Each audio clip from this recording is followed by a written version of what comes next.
So this project, this initiative is strategic for the municipality of Udine. We are refurbishing this rather vast area that formerly was the market, actually the slaughterhouse, as you can see at the back, and turn what had become really a brown field, turn it into a new opportunity for citizens to meet and also to carry out all kinds of social activities.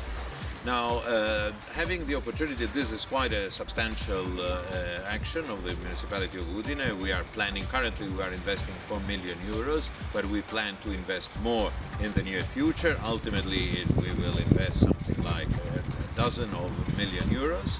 Now, having the opportunity to have also a project, a European project on energy efficiency within this wider framework, it's a unique opportunity for us to be part of a network in Europe that currently is developing a new standard for energy efficiency, and also have the opportunity through action to actually promote the very idea of sustainability and energy efficiency buildings throughout our community.